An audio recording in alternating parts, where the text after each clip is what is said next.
of November 15th, 2021. Start by Pledge of Allegiance, please.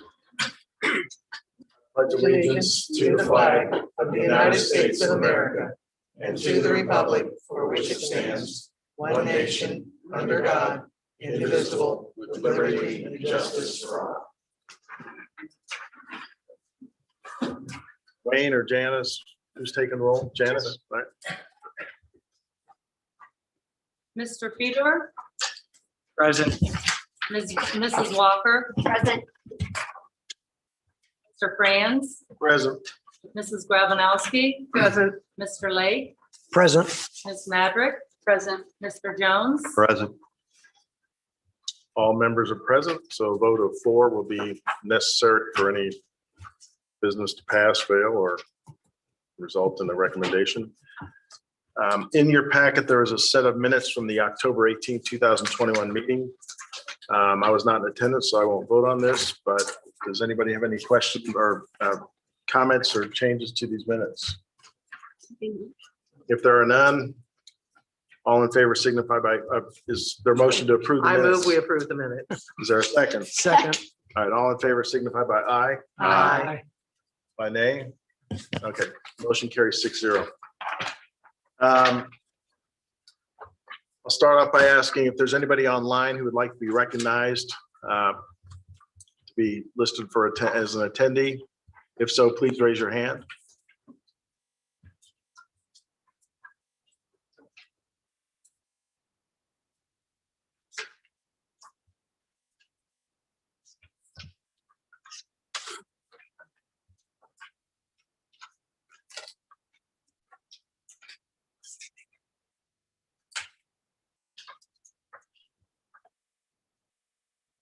We have Mike Andreoli.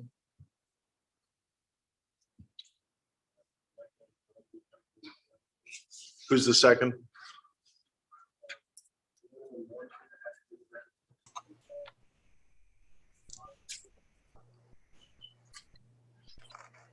Can you pull the attendees list onto the side of the screen, please? Okay, so it's Gwendolyn Morrison, Ashton Fritz, and Paul Klodsman. No, those are the only ones who want to be recognized. Thank you. All right, thanks. All right, on to continuous withdrawal requests, docket number 2021-58 RP, Woodstock Custom Homes, 6673 Beekman Place. Petition for replat approval to merge 3 parcels into 2 in the rural UB urban business zoning district. It's my understanding the petitioner is not present. They're just asking for a withdrawal. Is that correct? Yes. Is there any discussion on this matter? So is there a motion to accept the withdrawal of this petition? So moved. Is there a second? Second. Any further discussion? All in favor signify by aye. Aye. Opposed by nay. Motion carries 7-0. Petition is withdrawn.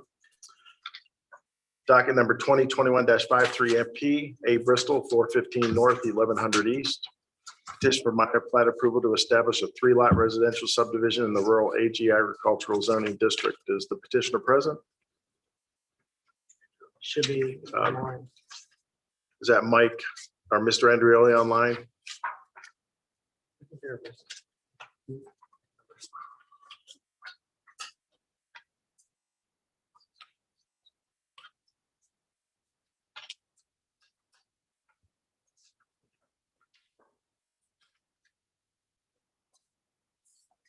Mr. Andreoli, can you hear us?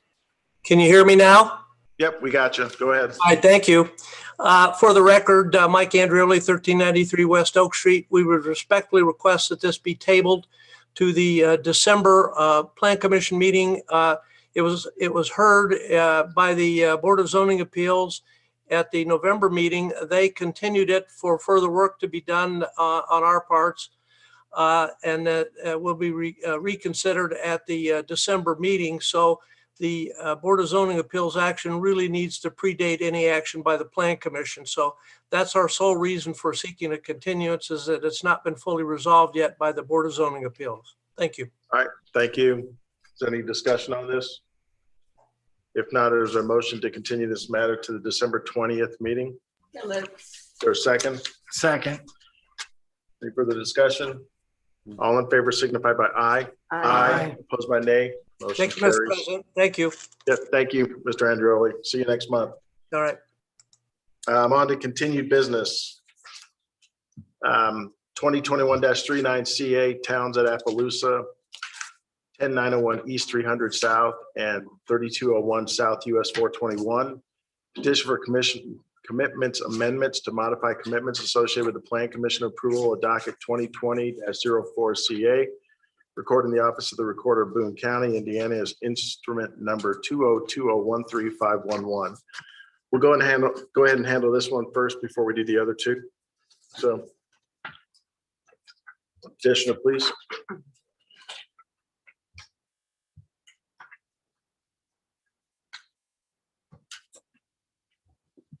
Thank you, Mr. President, members of the commission. For the record, my name is Matt Price. I'm with the Denton's Law Firm in Indianapolis, Indiana, 10 West Market Street.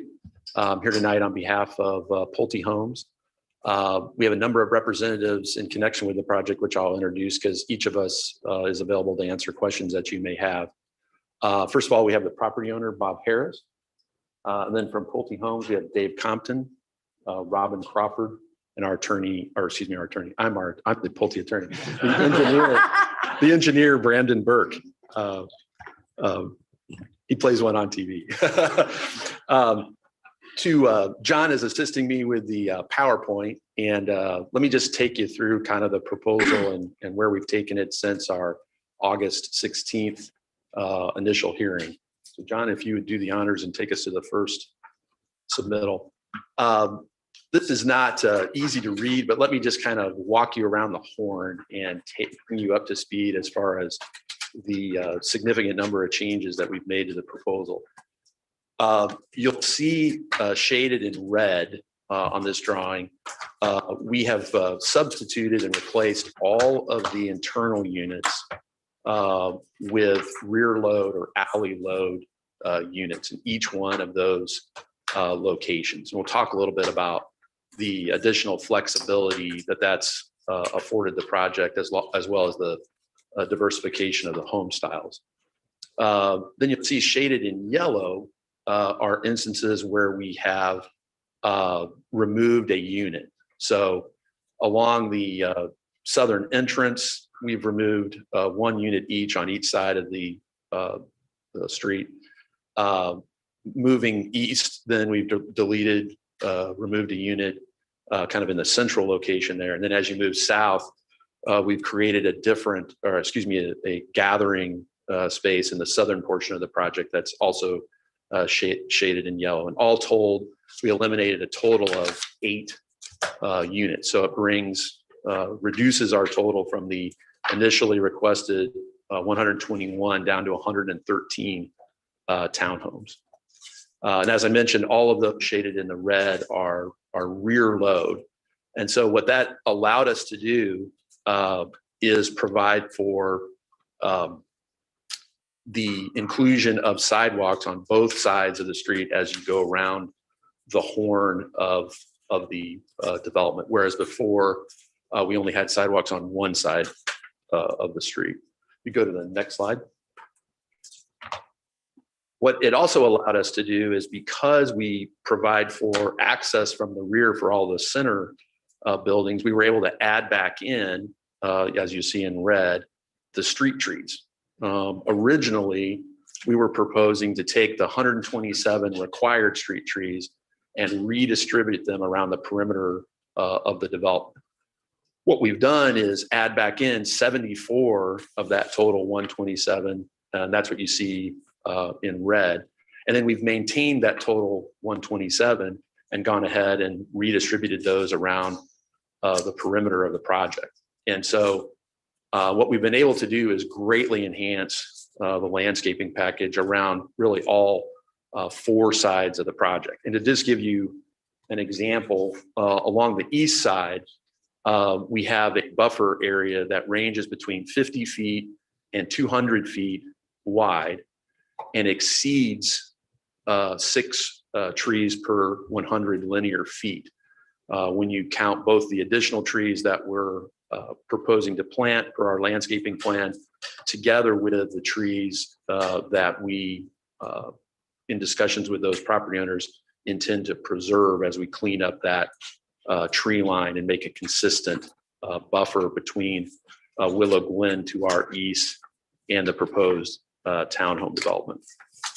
And so we received variances for the buffer yards at the BZA meeting earlier this month, but those were primarily related to, for example, exceeding the 6 feet or 6 trees per 100 linear feet, but not having as much shrubbery as what was required by the ordinance. So we opted for trees and consistency with our landscaping package over the strict terms of the ordinance, which required some additional shrubs.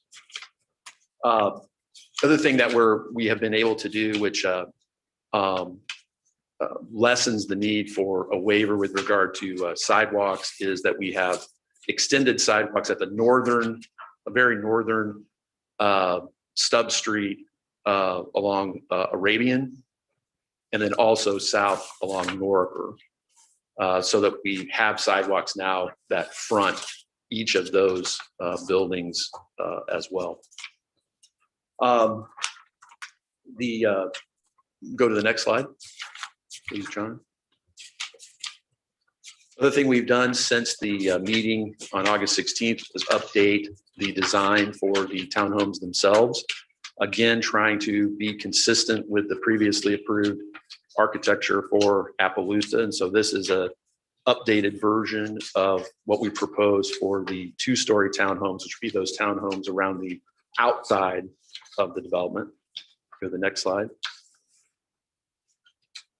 This shows kind of an additional color palette that's available with kind of a richer tone. Next slide. This is a representation of the 3-level townhome that would be in the interior. So you see that we have a variety of different but complementary architecture. You can go to the next slide. This is just a little bit of a reminder of what's been previously approved for the shops portion of the project, which you see under construction now. If you've driven by recently, we're kind of building upon those same themes and motifs that were presented as part of that architecture and have been carried through for the other buildings in the commercial portion of the project. Next slide, John. We also provided rear and side elevations. This is for the 2-story. And next. And we don't have color available yet for the 3-story, but this is an example of what the layout looks like as far as the rear loading feature. And that's the side. And we return to the color landscape exhibit. Mr. President, you had mentioned taking the commitment modification first. Just to refresh everyone's recollection, the commitment modification relates to the petitioner's ability to construct an attached dwelling. And so right now, what the ordinance does is prohibits multifamily on this property. And we're seeking to maintain that prohibition, except to permit one type of multifamily, which is the attached townhome development that we are presenting here. So that's the only commitment modification, is not to permit any other form of multifamily, but just the attached townhomes in the form and format that we presented here this evening. We think it is consistent with the comprehensive plan, and particularly consistent with this parcel, which serves as a transition between the general business and professional business uses to its west and to its north, and the residential uses to the east. And that's what we've tried to achieve here, is that appropriate transition of uses. So we would respectfully request your approval of the commitment modification and And my team is available to answer any questions that you have here this evening. Thank you. All right, thanks. At this point, is there anybody who'd like to comment on this from the public related to the commitment modification?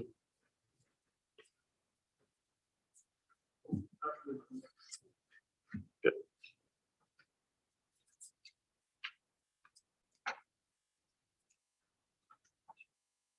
Afternoon, good evening. My name is Aaron Williams. I'm a resident of Zionsville and I live in the Willows neighborhood. And I'm not speaking on behalf of my neighborhood, but primarily on behalf of myself and my family. When this project was presented, it was a breath of fresh air. I think my wife was more excited about a potential gas station coming more than anything. And then when she heard that Verde was coming, I think she all but said, we're not moving because I can walk to Verde now. But in all seriousness, when I think about this project and the future for Zionsville, I think it's an awesome opportunity. Once again, not speaking on behalf of any members of our community, but in conversations that I have had with a multitude of our neighbors, there's a great level of excitement for what is potentially going to be here. For me, I look at it from a few different ways. One of them is attainable housing. It's something that I know has been a struggle for folks to be able to come into Zionsville and find attainable housing. They want to be able to come to a place where they can raise their family. And we're not talking about folks who are underserved or underrepresented. These are individuals who want a great quality of life, and they know that this is the community. I think it's extremely attractive for those individuals and for companies and corporations to be able to have a place where they can come, relocate, or bring their company here, and their employees can have somewhere to live, to work, and be. I think it's also a great opportunity from an economic development standpoint that the number of jobs that would be created. I know personally seeing more businesses come into this community and have that leveraged as a tax base is a huge incentive. Our property taxes continue to go up and up. So how can we offset that? Having a property such as this will be a great opportunity for us to be able to do that. And I think overall the amenities that it'll provide. Once again, I live in a community that will be separated by one community, I believe, Willow Glen from us. So we'll be able to take a path, we'll be able to ride our bikes, we'll be able to walk and enjoy these types of features and amenities. And it's one of the things that we looked forward to when we heard about this project coming on board. But more importantly, when we moved to Zionsville, we moved from Marion County. We were looking for a place where we could easily have family and friends over and walk someplace to eat. We could easily visit, a grocery store. Once again, I said somewhat facetiously, my wife is like, I just want a place where I can go and pump gas that's right next to the house and on our way there. That's not the only reason, but knowing the other features and amenities that'll be there. I think this is an awesome opportunity for our community, really, in Zionsville, to set precedent for other businesses that want to come throughout all of Boone County, but specifically within Zionsville, to say, hey, if you bring these types of developments in, it's kind of like the Field of Dreams model, at least in my opinion, is if you build it, they would come. So definitely in strong support in favor of this project. Thank you. All right, thank you. Is there anybody else who'd like to comment? We have two people online. Would you go ahead and promote one of them? Hi, this is Gwendolyn Morrison. I live in Fieldstone. I too do not speak for any of my neighbors, but we too are excited about this project, or at least we were when we saw the original plans that were approved. Now, the businesses seem like a great idea, and the thing though that I thought really set this originally approved plan apart from others, and what really made it stand out, is that it had a housing development for the 55 plus community, which is something that I think we kind of lack in Zionsville. I mean, sure, there's assisted living, but that's a different kind of living, and it's $5,000 a month. And Hoosier Village is effectively set apart from Zionsville, and it seemed like a great idea to allow such a community to be built in with some businesses so that people could just walk to a restaurant. It just seemed like a really great idea. And now I see that what was supposed to be and what was approved, and maybe even was key to it being approved, was going to be cottages for the elderly or for the near elderly, is now going to be 2 or 3 story townhomes, which basically cut out that population, because why would they buy a 3-story home? That's an awful lot of stairs to cope with. And I'm just wondering why did it change so much? And was this the plan? I have to wonder quietly. We'll get it approved of saying we'll do one thing that, serving part of the community that needs some additional housing, and then we'll just throw in the, some of the same stuff that we have elsewhere in Zionsville. Okay, thank you. I'll go ahead and let the other person online speak.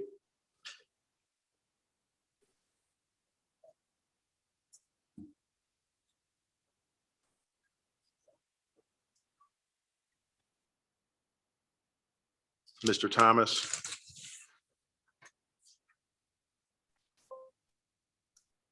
Hello, can you hear me? Yes, we can. Okay. I'm going to kind of combine what both Aaron and Gwendolyn said there, that We when need we first heard- your name and address, please. sorry, Jeff Thomas, 2725 Steel Creek Drive in Brookhaven. Okay, proceed. Thanks.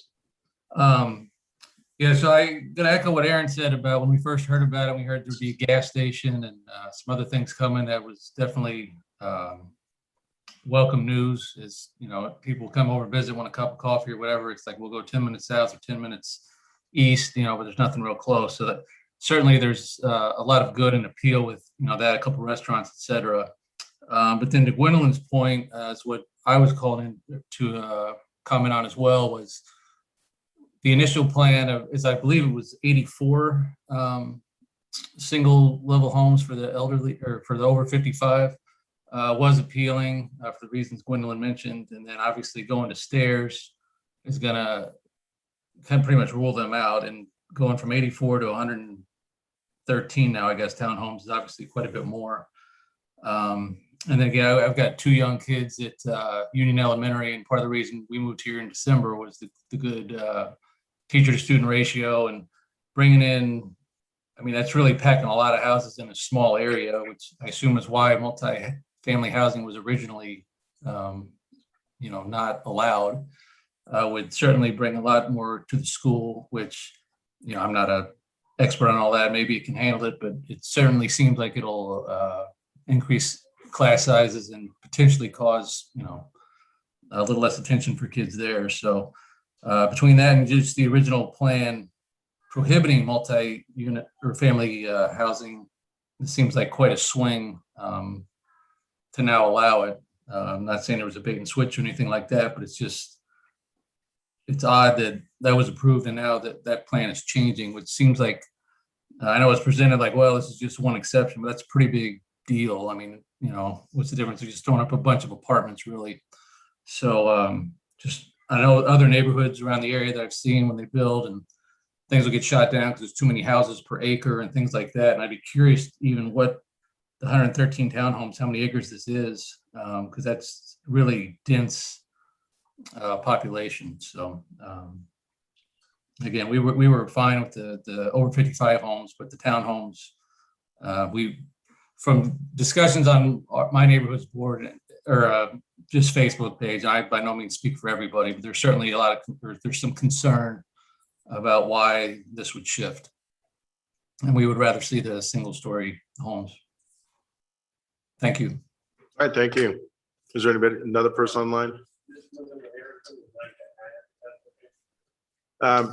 She had her opportunity. We've got other people to speak, so I'm going to go ahead, and somebody else is over here asking. Step forward, please. Everyone else is doing such a nice job off the top of their head. I'm going to have to read. Lee Bowman, 11324 Abercairn Court here in Zionsville.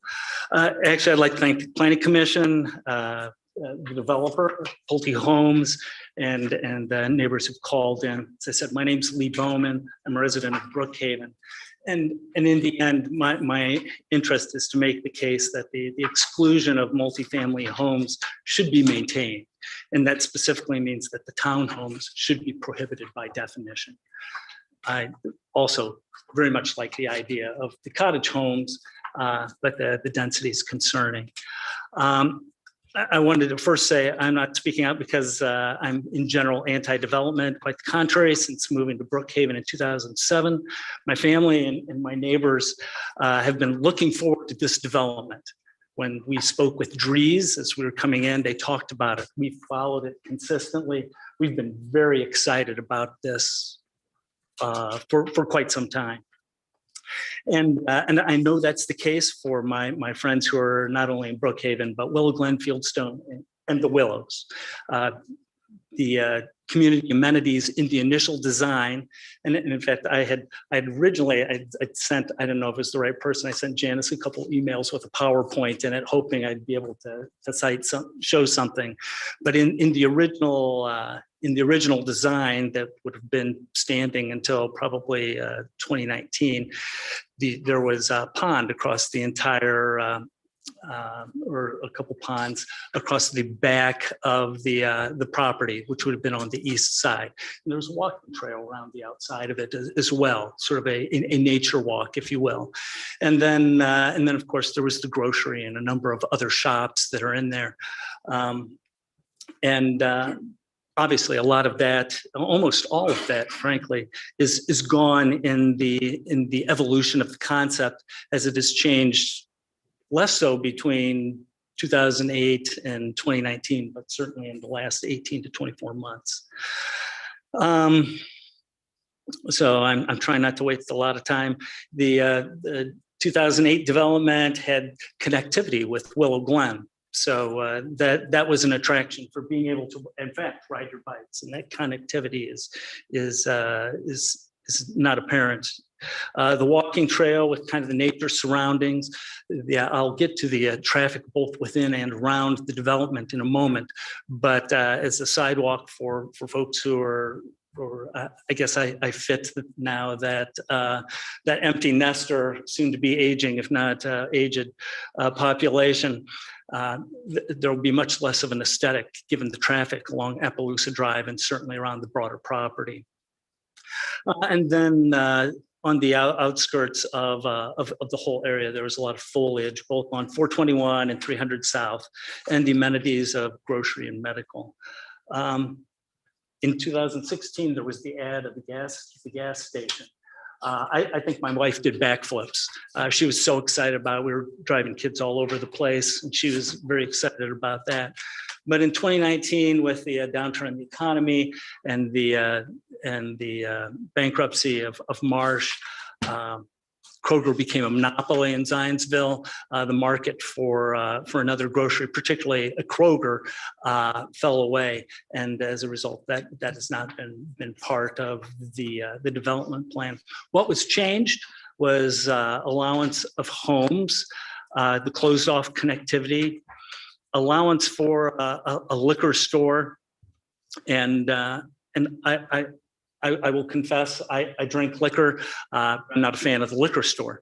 I imagine that the owners of the Bentley dealership do not go to bed every night and thank God for the Payless liquor store next to them. The removal of the limitation of 2 fast food restaurants, and of course the decreased number and the size of the retention ponds. It's as I turn right off 421 onto 300 South on a daily basis, there is ponding there that is only gotten worse, and maybe that'll be rectified. The developer is initially suggested 84 single-family cottage homes for empty nesters. The density of that residential development with the townhomes, which in the given area of towns of Appaloosa is almost 10 homes per acre.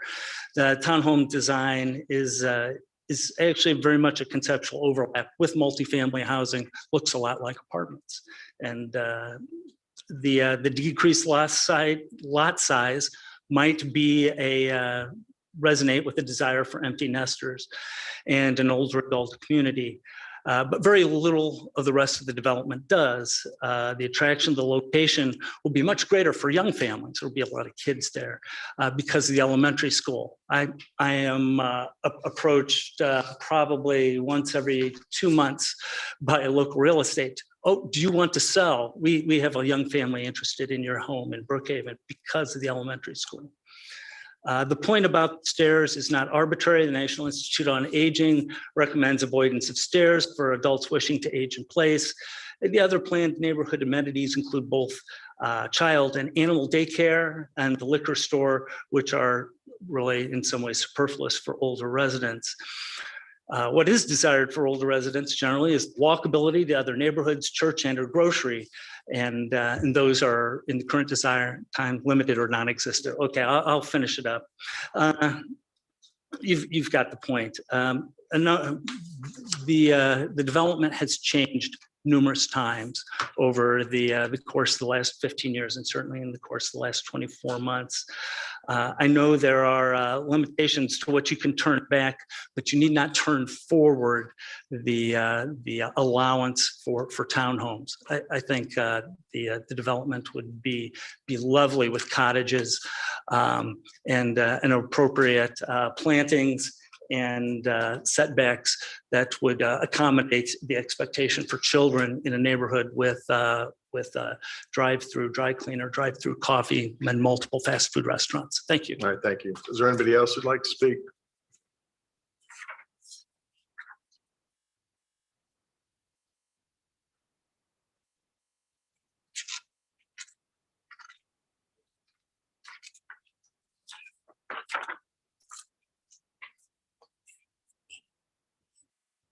John Greco, 3230 Automash Drive, in the Willow Glen subdivision. Appreciate the opportunity to speak and make a couple of comments. Because from an overview, certainly the excitement, like the first gentleman shared about having those things there, easy to get excited about. Even easy to get excited about, as has already been stated, with the original proposal. Didn't seem to have much objection to it, things like that. Certainly something switched. I think even one of the members of the commission mentioned that at the last meeting in August. A couple of things that I guess would just make me pause and wonder about the switch.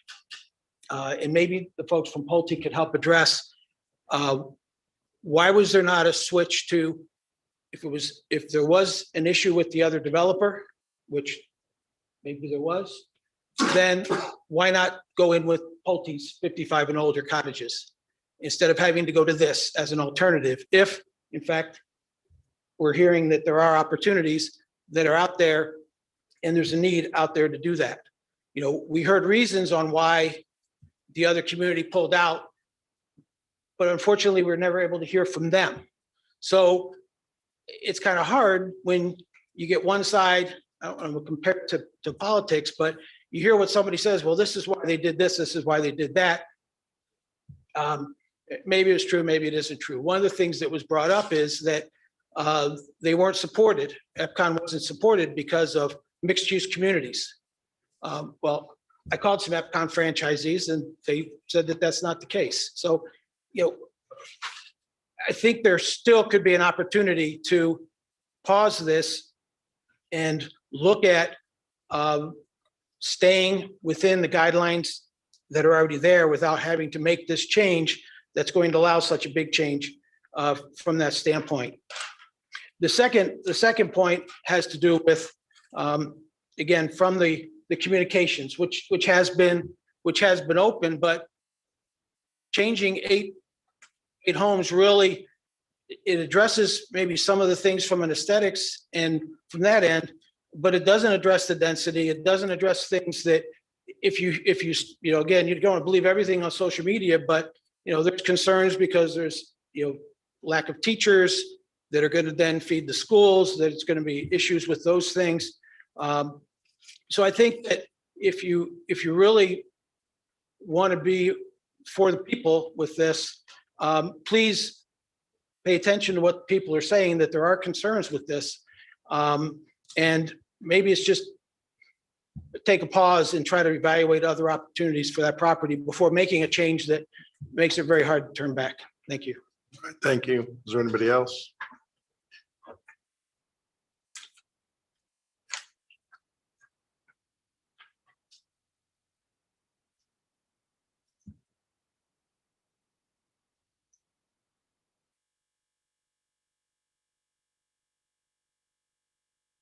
Hi, everyone. Kristen Norris, 3256 Autumn Ash Court, Willow Glen neighborhood.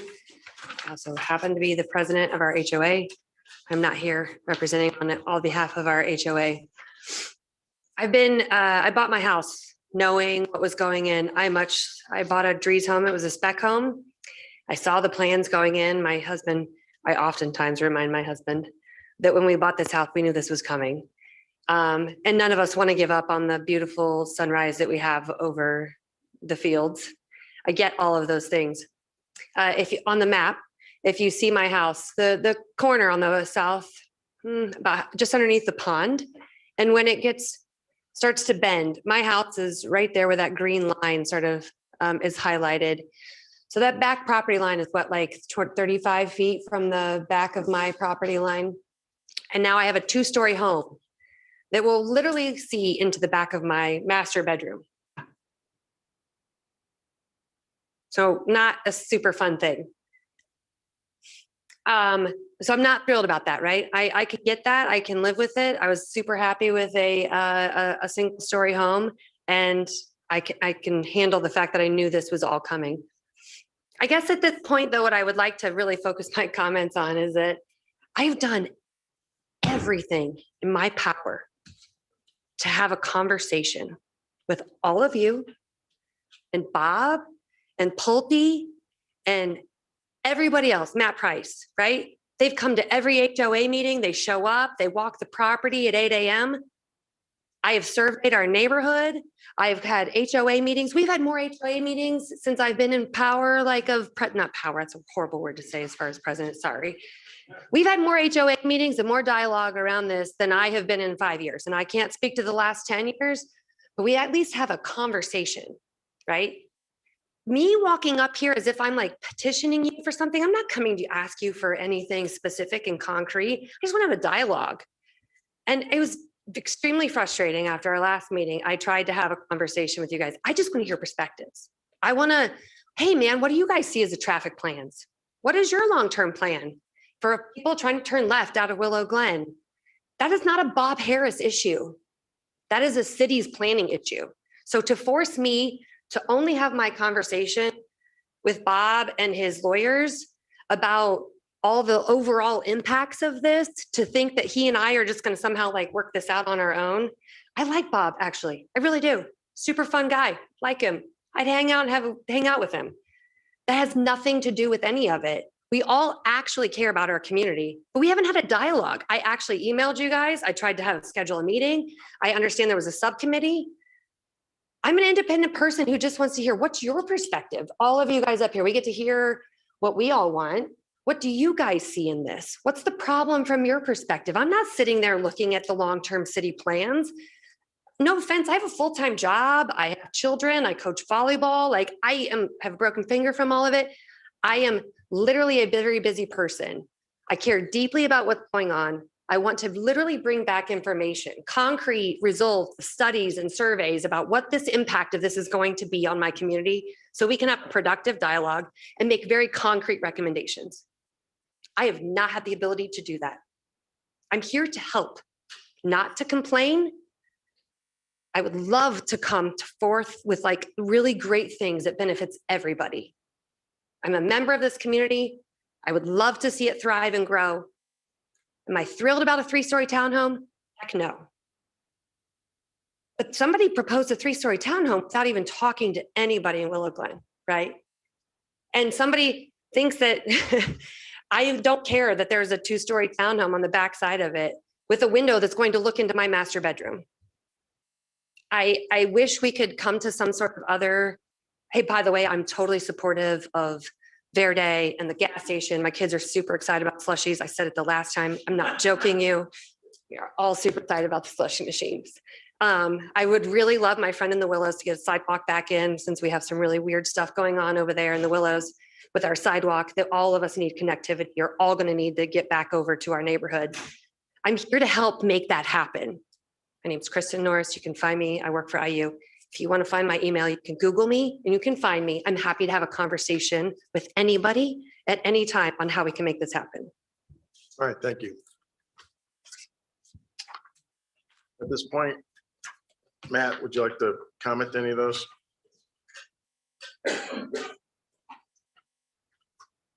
Yes, thank you, Mr. President.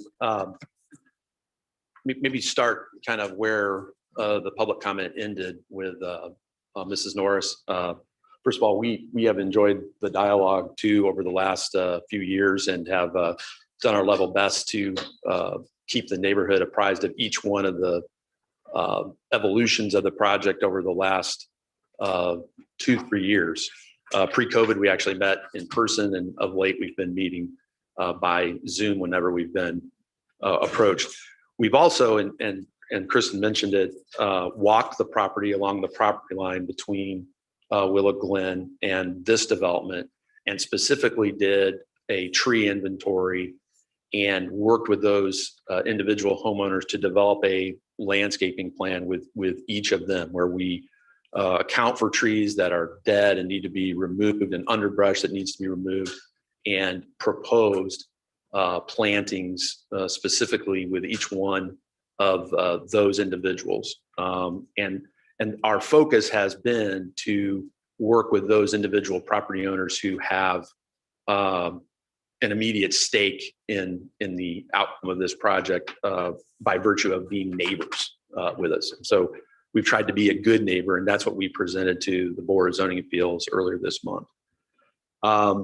As far as the connectivity, I think what Mr. Bowman was referring to is that initially when this property was rezoned over a decade ago, there was a requirement essentially to extend the access road all the way east to where it stubs in at Willow Glen, where a stub exists today. It's actually immediately adjacent to Kristen's property.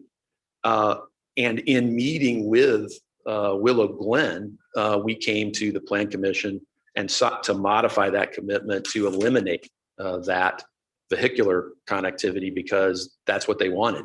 And so we requested that to be done, and it was approved. We maintained, however, other connectivity. And so we've discussed this before, but I'll reiterate it.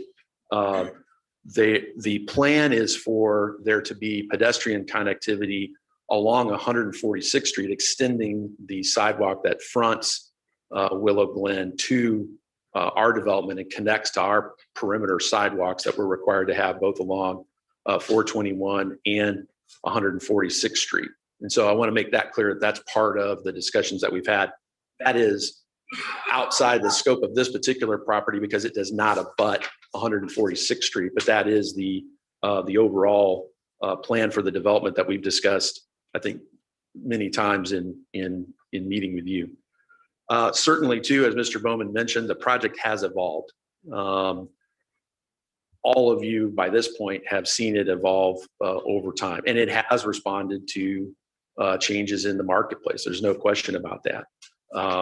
When Marsh went under and Kroger did become a monopoly, the original plan for a super Kroger store was no longer a viable option. And so what we've sought to do here is to provide that appropriate transition between the commercial uses that everyone spoke so highly of and the residential uses to the east without putting a 3-story unit on any property line, but by offering that as an option, and an option that has the rear load capacity, which improves the internal aesthetic as well as allows us some flexibility as far as landscaping.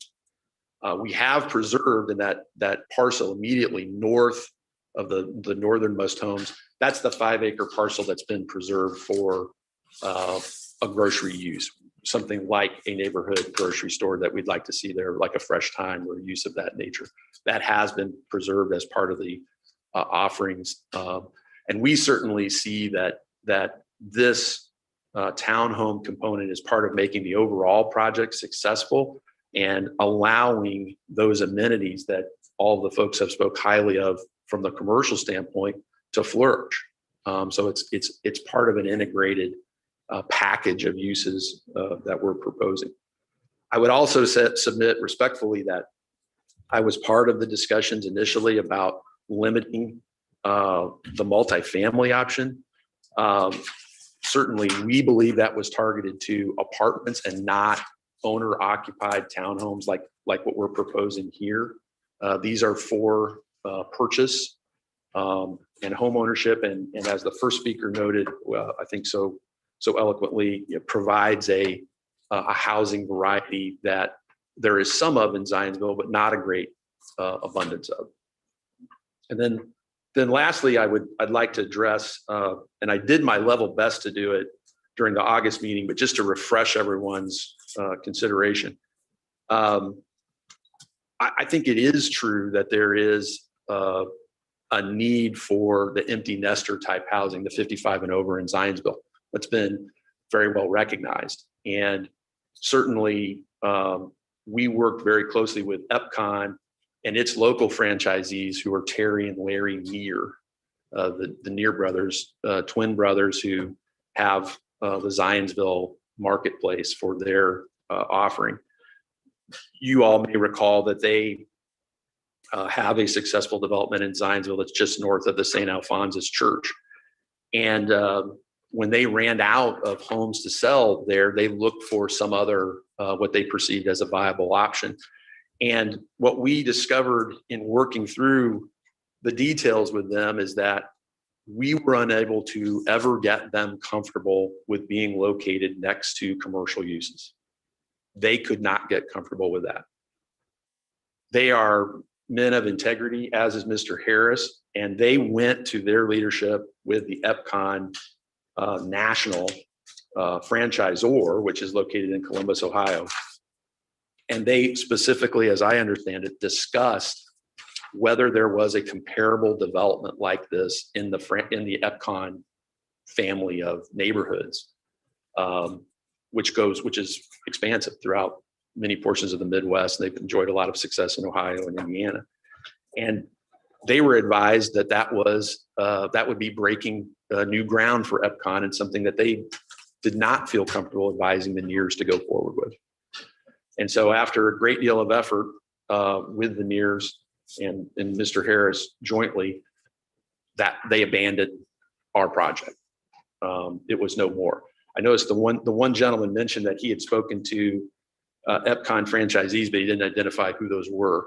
I spoke to the Zionsville franchisee directly, the Neers, and I can represent to you that they could not get comfortable with developing next to the commercial uses. In fact, what they were envisioning was essentially a land use that was walled off from those commercial uses, almost like it was not meant to coexist, but to exist kind of separate and apart from those uses. And even then, they ultimately could not get comfortable with this being a good location for them.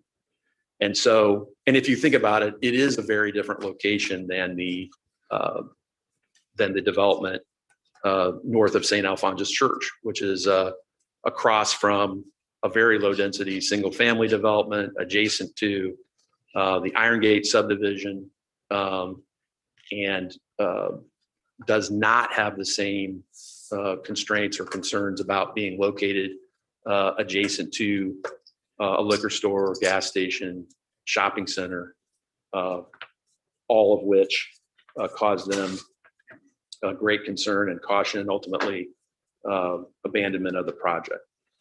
And so we went to another viable option, which was the Townhome Proposal. We presented it back in August. We received a great deal of feedback from the Plan Commission and the public. We had follow-up meetings with Willow Glen and with the subcommittee that was formed. And we feel like we've made a tremendous leap forward in terms of incorporating the comments and suggestions that we received, and have arrived at a project that is a good balance and provides a good transition between the commercial elements of Appaloosa and the neighboring residential homeowners. All right, thanks. This time I'll ask for the staff report. Thank you. Just to touch a little bit on history briefly, again, as has been mentioned, this property was originally rezoned back in 2008 when it was still under the jurisdiction of Boone County. As it came into the town's jurisdiction, the commitments remained in place, and over time, there have been some modifications to 2 or 3 different versions. But throughout all of those revisions or amendments, the prohibition for multifamily dwellings remained and stayed within the commitments until this petition. Staff looks upon this proposed use as from a planning perspective, as being a traditional and good buffer between single family and commercial uses. So staff does see this as appropriate and does support the petition. There is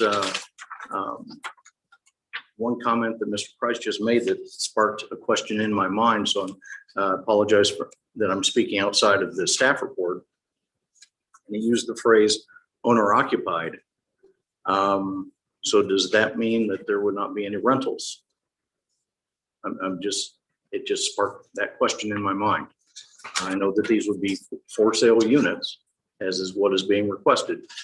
But I'm just wondering, after that first purchase, can that owner then rent the property? Just a question. So again, staff is supportive of the request. I'll be glad to answer any questions. All right, thanks. So at this point, I'll open up the members of the planning commission.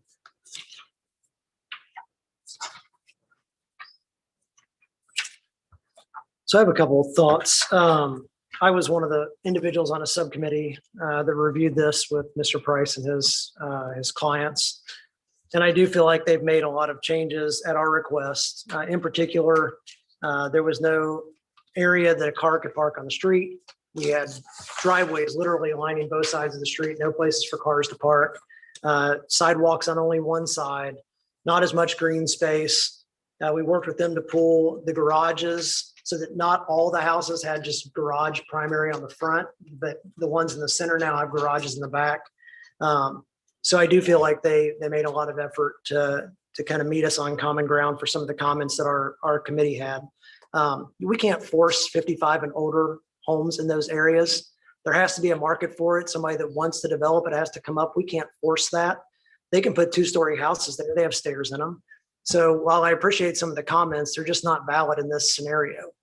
We can wish all day long, but unless one of us wants to put a stake in the ground and be a developer, we can't make that happen. The closeness of the house, I get you're going to have somebody looking in your back window. Your neighbors across the street have that exact same scenario with the neighbors behind them, and it's even closer than this is going to be. So I think that's, part of developing or living really almost anywhere in a structured neighborhood is that you're going to have neighbors that beside, behind, next to that. Unfortunately, the way we develop neighborhoods these days, they're going to see in and around your house in places you probably don't want. I do wish there was more connectivity with Willow Glen. I understand Willow Glen's desire to not have that road go through. I think it's a huge missed opportunity. But I'm not going to suggest that we force something on Willow Glen that they don't want. So I'm generally in support of the changes that were made and in support of the commitment. Right. I do agree it is a good buffer when you look at commercial. I think Harmony, just a little bit further east, has a similar setup where they've got commercial, then it steps to theirs may be more multifamily than a townhome product. I like the townhome product better than over to a commercial or over to residential. So. All right. Anybody else? We've watched Appaloosa, develop here over the last couple of years. It became pretty obvious a while ago that, with changes in commercial real estate and that the grocery store, A store with the series of B stores would probably just not be realized. As I sit up here and sort of look through what we all met with them and with Mr. Harris and Matt and their group to assemble this current plan, I started looking down Michigan Road towards Target, Home Depot, that series of big box retail all the way down through there from 96 up to 106. And if you pull out your phone and you look at the aerials, you'll see that however that got developed, it was amazingly well finalized, because as you look at those big box stores, you'll see their loading docks and there's a rear load road to service them. But then all the adjoining neighborhoods have a series of their retention ponds and drainage and woods and stuff. And there's a fair amount of separation between the commercial and the residential. As I'm looking at the neighborhood there to the east of this project, if the original plan had been actualized, I think those neighbors would have been much more inconvenienced by the delivery trucks, the semis, the trash, the services that go on at a strip center at the odd hours. Secondly, when it comes to traffic impact on the area, if the stores had been there and they had their 400 or 500 car parking lot out front, the impact on 421 and 300 would have been greater than this. So I understand no one likes change, but I do think Mr. Harris and his team has kind of really worked well to come up with a plan that is both respectful of the neighbors to the east, as well as will integrate with the commercial stuff they're doing to the west. So. All right, thanks. I just want to reiterate what Chris has said.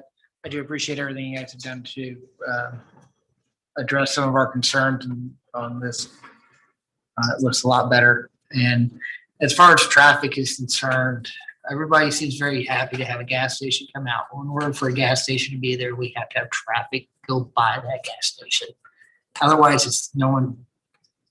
Got to have some traffic for some of these amenities that we have through here. I don't like seeing it either, but 146th Street and Michigan Road is going to be a major intersection in the future. We all know that.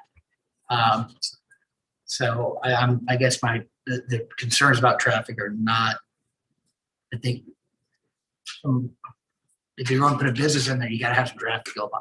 So I would, playing off that with the traffic, Wayne, Zionsville does not have the ability to snap our fingers and make 421 a wider road. I mean, that's a state issue. Is that correct? I mean, we can tell them, hey, we see this pending tidal wave of traffic coming, but it's ultimately up to them to decide, yeah, you're right, we should do something about it, not Zionsville. Is that correct? That's correct. There's constant interactions. I mean, just today we were having a call about Hotwood Winery with NDOT as they plan for potential improvements based upon that particular project. So same with this project here, Appaloosa Crossing, in Indiana Department of Transportation has been involved for years, talking about each individual land use coming in.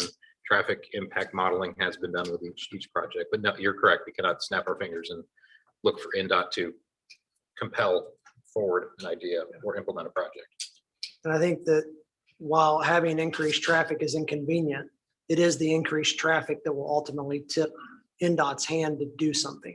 So yes, in the short term, it's going to suck, but without it, it's going to just continue to suck in perpetuity and not have NDOT, take the steps needed to solve the problem. So.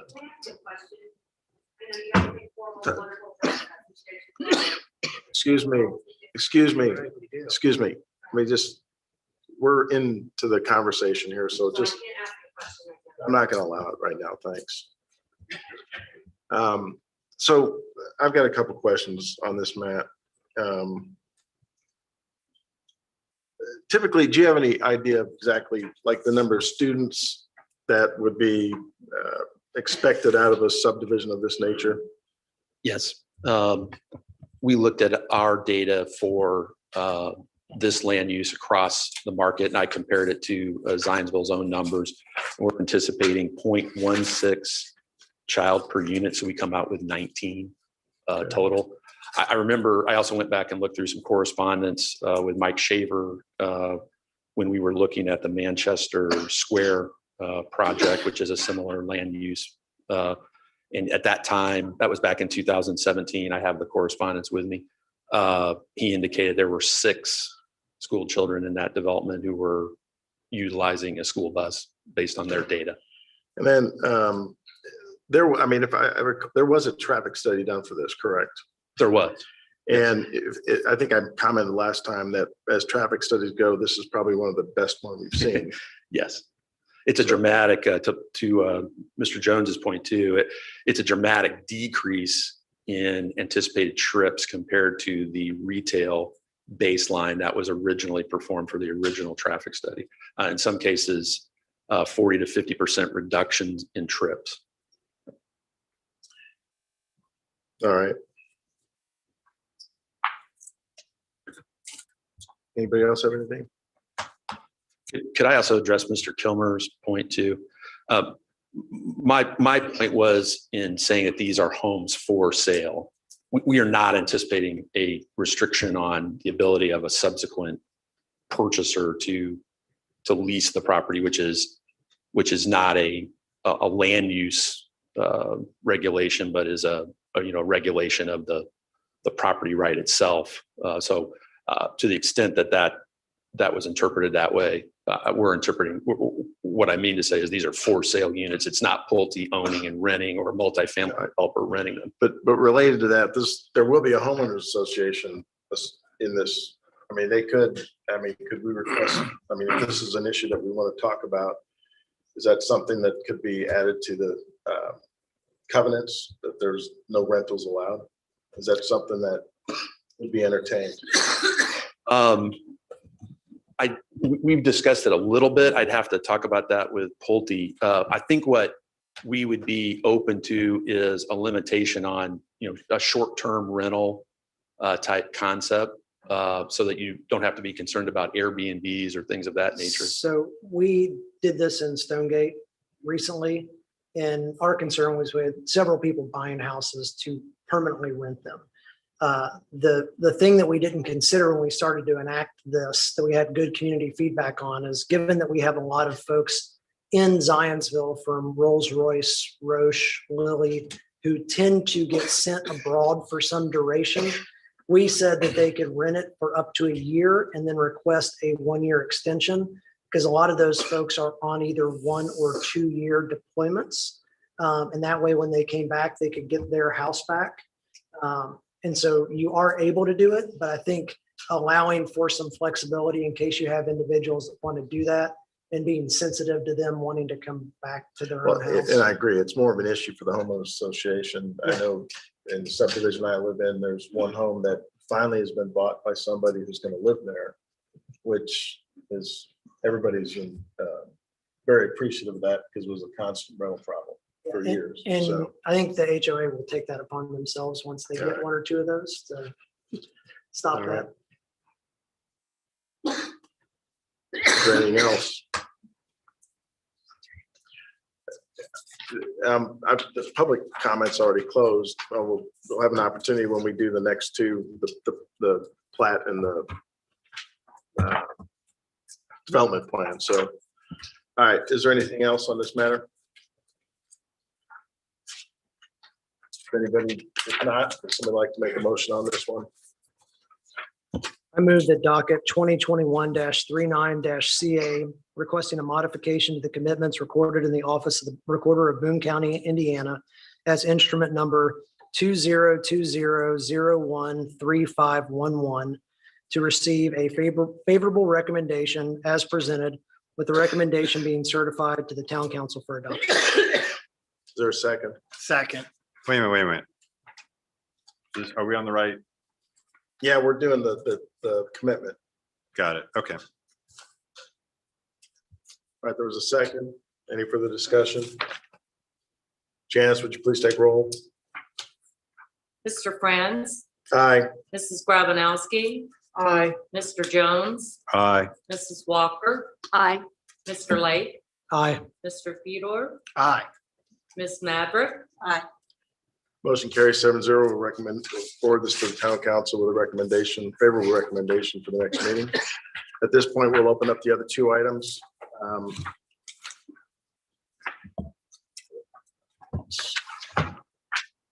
Dockets number 2021-37 PP and 2021-38 DP. Primary, this were primary plat. Approval to allow for 100 19 lots, 113 townhomes, 6 common areas in the rural GB general business, and rural GB professional business zoning district for towns of Appaloosa, also for the towns of Appaloosa. Development petition for development plan approval for provide for the development of a 18 plus or minus acre site to accommodate 113 homes and 6 common areas in the rural GB general business and rural PB professional business zoning district. Please proceed. Thank you, Mr. President. Again, for the record, Matt Price with the Denton's Law Firm, 10 West Market Street. With regard to the plat, we believe that the proposal meets each and every one of the requirements for plat approval. There are 4 requested waiver requests, some of which have been modified response to the plan modifications that we submitted and described earlier.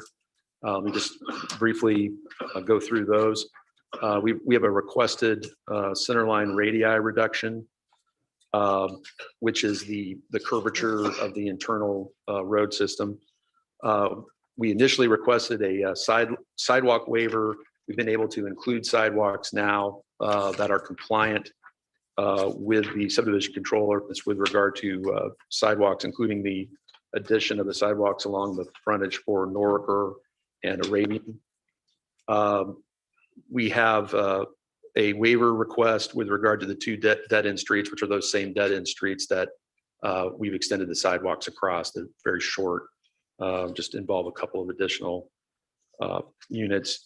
And then on the street trees, it's modified significantly in that we've been able to add back in the 74 internal street trees while maintaining the 127 required street trees. So we have 127 plus the 74 and are redistributing those as shown on our landscape plan. Be happy to answer any questions that you have. So what I heard is the sidewalk waiver and the dead end streets waiver go away. Is that correct? I believe just the sidewalk Just the sidewalk. waiver does, the way I'm understanding Mr. Kilmer's advice from last Friday. Yes. And then just for clarification, the street tree waiver, what exactly is that waiver now? So originally we had sought to not be required to have any street trees. And we were just simply taking the street trees that would otherwise be required at 127 and redistributing them. With the addition of the rear loaded homes, we're able to plant trees in the front yards now. And we're doing that for up to 74 street trees. So it's still 53. The 53 number is still the same. Still the same. Okay, But we're maintaining that 127 to redistribute. gotcha. I just was wondering if the 53 had changed, so. And does it matter for our records on both of these petitions? It still says 121 unit townhome development, and we're talking about 113. I think we would want that to stay 113 on both of these. Is that? Well, I think that the petition, I mean, the actual petition read 119 with 113 and 6 on both of these. You're looking at the. Yep, the you're prior- right. Sorry. Okay. Prior actions. Yep. No, yeah. All right, thank you. At this point in time, I'll open up any comments from the public.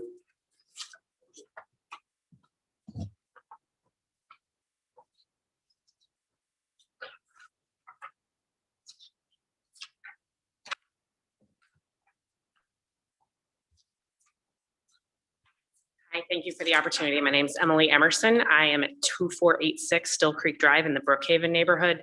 Mine's a question. We've been talking about trees, and I had seen earlier plans, but obviously they've changed a lot as we've discussed.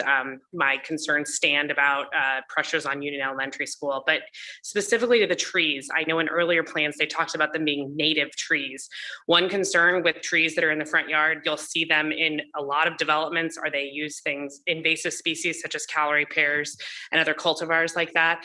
If these aren't native trees, it's actually inviting a lot more problems for the overall ecosystem. I'm going to be an ecosystem nerd about this, but they end up spreading and displacing native trees and native underbrush, things like that. So if they could just answer what are the trees they're planning on planting.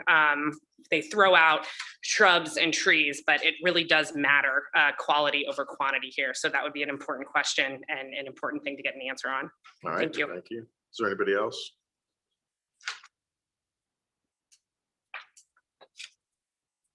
Anybody online? All right, Janice or Roger, the staff report, please. Sir. Beginning with the staff report for the primary plat. Again, as has been mentioned, the sidewalk waiver is no longer needed as the developer has said that they will be able to provide sidewalks that will be fronting along all units and also provided along both sides of the interior loop roads. That waiver request is no longer needed. In all other respects, the primary plat has been reviewed, and there are some comments contained within the town engineer's letter, which is exhibit 5, I believe. Yes, 5. Yep. There are some items addressed in there that still need to be addressed, but none of substance. More crossing T's and dotting I's, that type of thing. So from the primary plat standpoint, staff is supportive of the request and would recommend approval of this primary plat. Okay, and development plan. For the development plan, many of the same comments. Would like to provide a little bit more background for you. This project did go before the Board of Zoning Appeals for a variance request regarding landscape buffers around the perimeter of the project and through the middle of the site. They presented an alternative landscaping plan. The Board of Zoning Appeals did approve that variance request, and that landscape plan is what is presented to you this evening as part of this development plan petition. There was one other item that was discussed during the BZA hearing that was suggested would probably be more appropriate discussed in this forum, and that was the concept of parking only on one side of the interior loop street. The BZA, again, recognized that was maybe a discussion more appropriate here than for them to act upon. So I'm just presenting that if that is a topic that you would like to discuss with the petitioner, that is available to you. Again, there, similar to the primary plat, there are some items noted within the town engineer's report, some items that still need to be addressed. I would like to also highlight some of the significant differences between what was presented last time and now. First of all, as has been mentioned, they are incorporating a 3-story unit design only to be located on the interior portion of the site. The perimeter buildings will still be 2-story. I was able to sit in on some of the subcommittee meetings with the developer, and I would just like to say there was very good discussion back and forth, and many of the suggestions that were presented have been acted upon. Maybe not exactly in the same way that the subcommittee initially thought, but at least they have been responded to. So with that, staff is in support of this development plan petition. I'll be glad to answer any questions you might have. All right, thank you. At this point in time, members of the planning commission, questions? So I just want to note, I'm on BZA as well. And so the comment relative to parking on one side of the street. So we do have the houses around the outside have a lot of driveways and not a lot of gap in between them. You don't have driveways on the interior now because that's alley. And the comment was if you've got people trying to park on both sides and then you got cars trying to weave in and out, you really can't park on the side that has the 2-story houses with the driveway out front anyway. So if there was a way to have no parking on this side of the street signs, on that side, it might make for safer flow throughout the site. I would suggest that we request that. I think it will help internally with traffic flow and pedestrian safety within the site.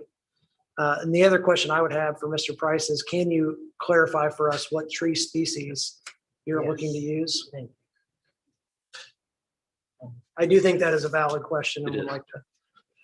Yes, it is. So we are using only those species on the Zionsville approved planning list, which it's periodically updated and has recently, I believe, removed certain invasive species because we've been notified on, not on this project, but on other ones that certain plantings need to be removed from what we were proposing. So it'd be just those on the approved plantings list. And we are amenable to the parking suggestion that you just made regarding the interior parking on one side of the street being on the interior side. Anybody else? Any other questions, comments?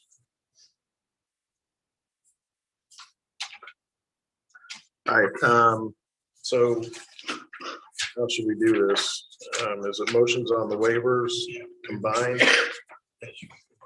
Okay, so we'll need a motion on the waivers first, so that would be center line, dead end, and elimination of street tree waiver. Is that the motion that we should put the no parking comment with, or would that be the second? The assist motion.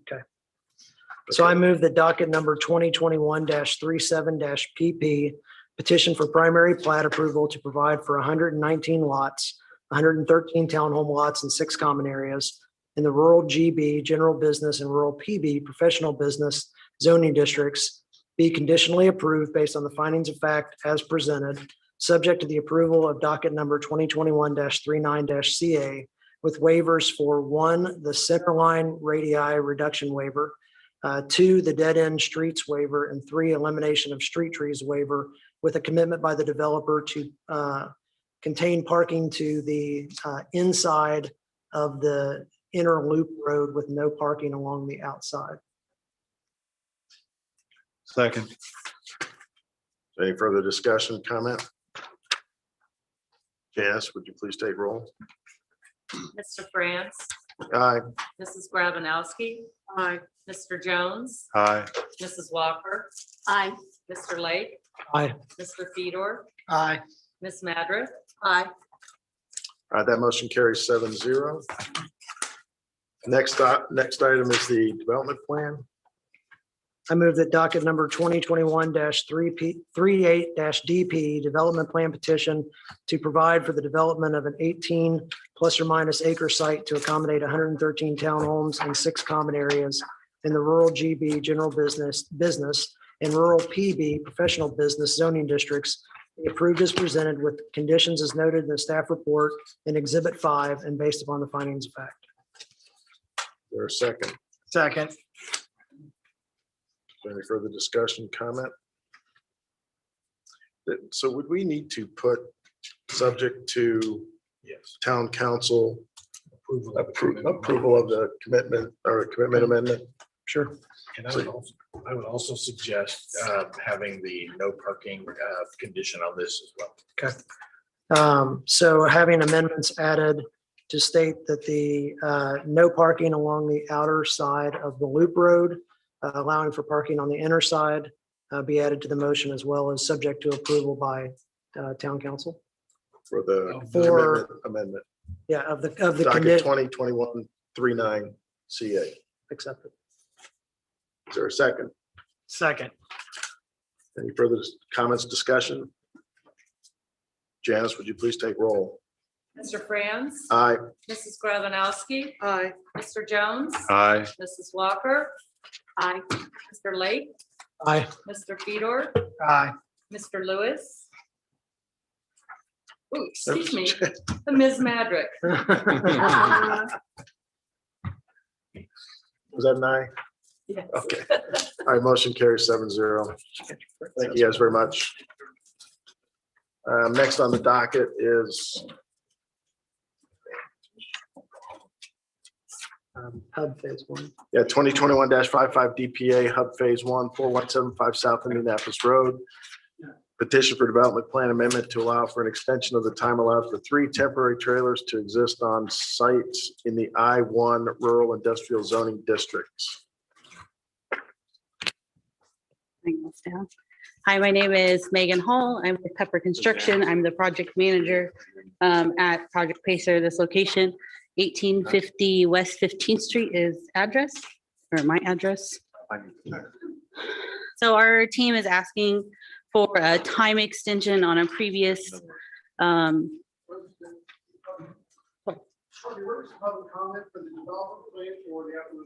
called for it.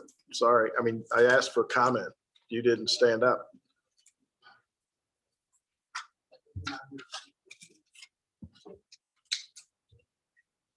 All right, please proceed. You're fine. So for previous planning commission, when we presented the original civil documents as well as our overall plan, there was a note on there where we showed 3 temporary trailers. In that docket, it was noted that we could not have the trailer on site no longer than 4-month duration based on the issuance of the permit. Permit was issued June 24th. There's 3 trailers listed here. We're specifically asking for 1 trailer to be extended until January 10th, 2022.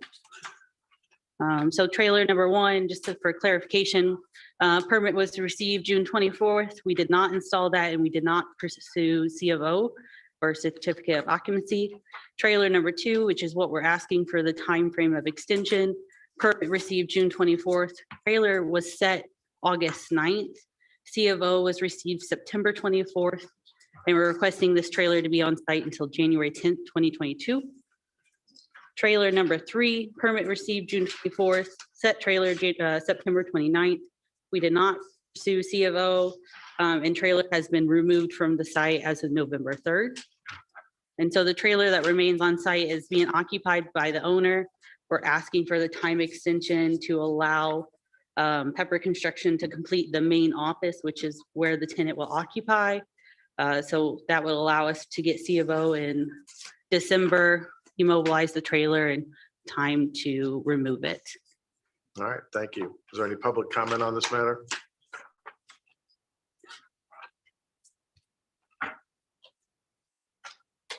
Janice, staff report? The petitioner's request is to allow for a temporary trailer number 2, which was installed in August of this year, to remain on site until January 10th.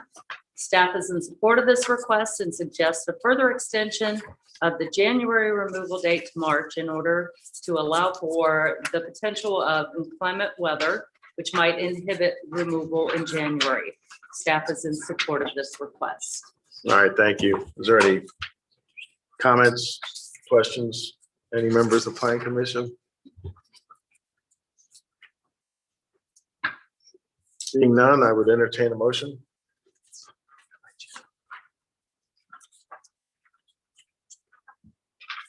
I move that docket number 2021-55-DPA Development Plan Amendment Modification to allow for an extension of the time allowed for 1 temporary trailer to exist on site in the I-1 Rural Industrial Zoning District be approved based on the findings in the staff report, staff recommendations, and submitted findings of fact as presented.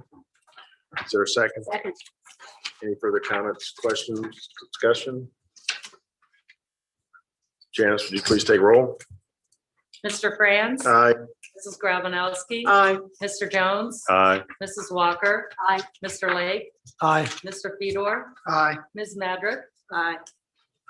That motion carries 7-0. You have until March. Next on the docket is 2021-23 PPA, The Park, 410 South 4th Street and 500 South Main Street.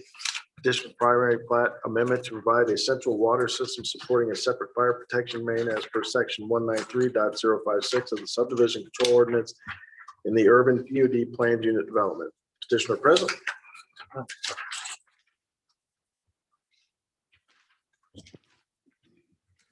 Thank you, Mr. President.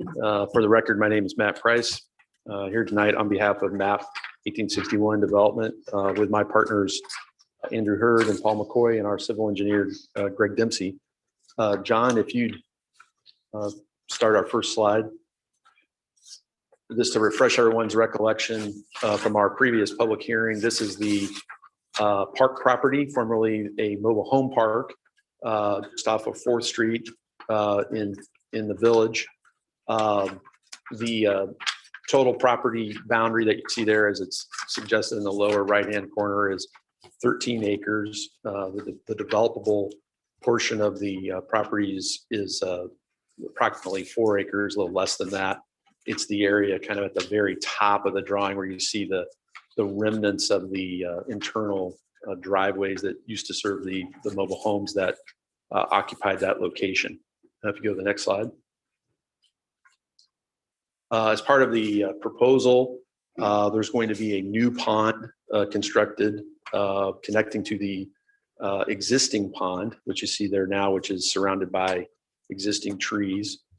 This new pond will be the source for the water to be used by the pump system to provide fire protection. The project is otherwise going to be connected to citizens' public water supply for potable water. So this is just addressing the fire protection system.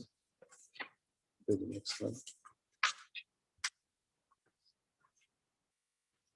This is a tight shot of the new pond and its orientation roughly with the proposed subdivision, which is for 23 homes previously approved a couple of years ago and prior to us becoming aware of the fire protection issue here.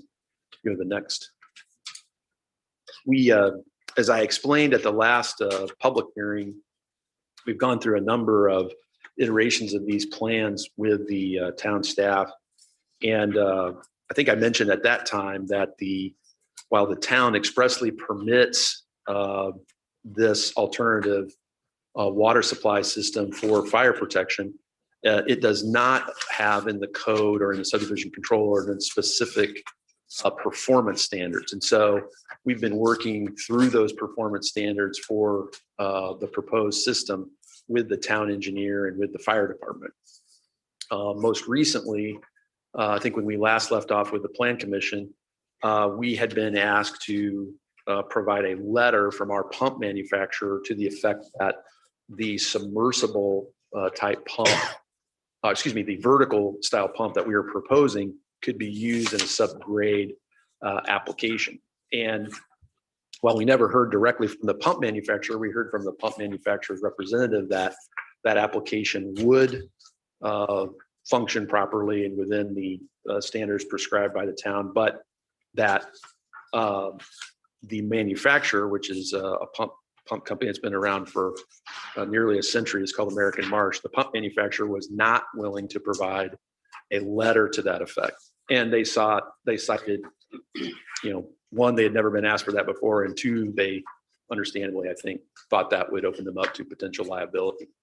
And so we, as a development team, really just decided to abandon a subgrade use of the pump and just to install the pump above grade and really eliminate the issues that were surrounding having a vertical style pump below grade and some of the associated issues that presented to the town engineering staff.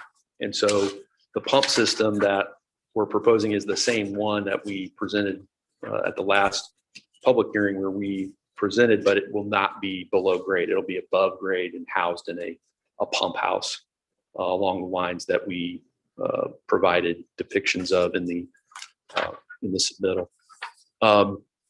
We were also asked during the last Plan Commission meeting to address concerns about the maintenance and repair of this system into the future, because this will be governed by a homeowners association.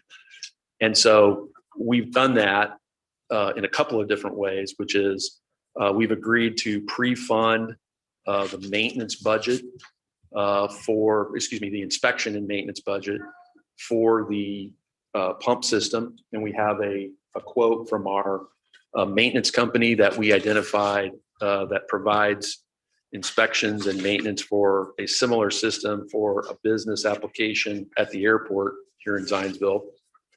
And so we agreed to pre-fund that inspection and maintenance reserve. And then we also agreed to pre-fund a capital reserve, which we based off of the cost of the pump system, so that homeowners will not have to contribute, at least initially, to starting that capital reserve, but we'll start with a head start towards any capital repairs. And so we've agreed to pre-fund that capital reserve and make that a commitment. We also wanted to address that the system itself, the water line loop that provides the conveyance mechanism for the fire protection, that is designed in such a way that it can be connected to the public water main when and if it's extended west from Zionsville Road. which is where the existing water source today resides, but there's not a main extending it across our neighbor's property to the east yet. What we envision, though, is that with the plans for the Zionsville Gateway project and the future developments surrounding it, that water main will be extended hopefully sooner rather than later, and we would commit to connecting to it at such time that that water main becomes available. And I think the important part of that is that what it essentially says is that while this alternative water supply source is permitted under the subdivision control ordinance, it would not be our permanent solution. It's an interim solution until the water main is available. And then lastly, and I probably needed to explain this in more detail during the last hearing, but since our initial discussions with the fire department, it has always been our understanding that there would not be allowed any vertical construction, so no improvements or construction of a home, including any model home, unless and until we demonstrated in the field that the system actually functions as designed and as advertised. And so we also have made that a commitment, and each one of those commitments is set forth in the staff report as essentially conditions for approval that would be reduced to a written commitment recorded in the Boone County Recorder's Office. And we're prepared to make each one of those commitments associated with this request. Greg and Paul and Andrew and I are all available to answer your questions and appreciate your consideration. Thank you. All right, thanks. At this point in time, is there anybody who'd like to comment on this?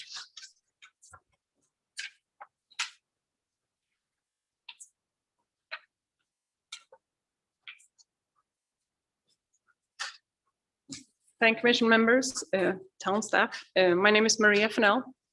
I live on 505 South 5th Street, Zionsville. So our property is immediately west of the park development.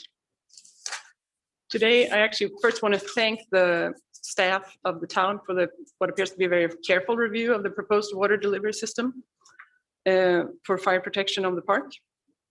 Given such a system has not been previously used in the Zionsville village, nearby residents, myself included, want to assure it's indeed the safest application for water safety for this area. It appears that, as Ms. Price just said, that the below ground system is now an above ground system. I want to make two additional brief comments regarding this development. Number one, there's still an 8-foot elevation difference between our property and the full length of lot 19 of this development. The submitted plans for this elevation difference to date still consist of riprap. It is an 8-foot tall. Excuse me. I but this understand. is- this I is understand, not- sir. This is not up for debate at this Yeah, point but in I time. want to make one point here. Please allow me to do that. The elevation difference is there's an 8-foot tall, 10 feet wide, and 80-foot long riprap construction. While I have been assured by the town staff, which I really appreciate, that this will be addressed before a primary secondary plat is approved, as well as by the developers, that they will address this before they approve. I still have nothing in writing regarding this, and I would love to use this opportunity to have it in written writing that this indeed will be addressed. That's number one. The other comment I want to make is that I understand the Gateway project is up for discussion for tomorrow, but there is a link between this project and the Gateway project that ought to be made today. In the architect drawings of the park, there is construction fill material 25 feet outside of the eastern property line of this property. The developers are certainly well aware of this and have planned to obtain agreement with the owner of the Hanson parcel to allow for this fill. I want to point out that those 25 feet of fill material spans into what is currently planned as green space in the Gateway project. Whether preservation of mature trees is within the current Gateway plans or not is not something I know, but I believe that if this 25 feet of fill outside the property line is indeed allowed, I believe that the mature trees currently there will have to be removed. So I want to make that point too. All right, Thank you. Anybody else like to comment on this?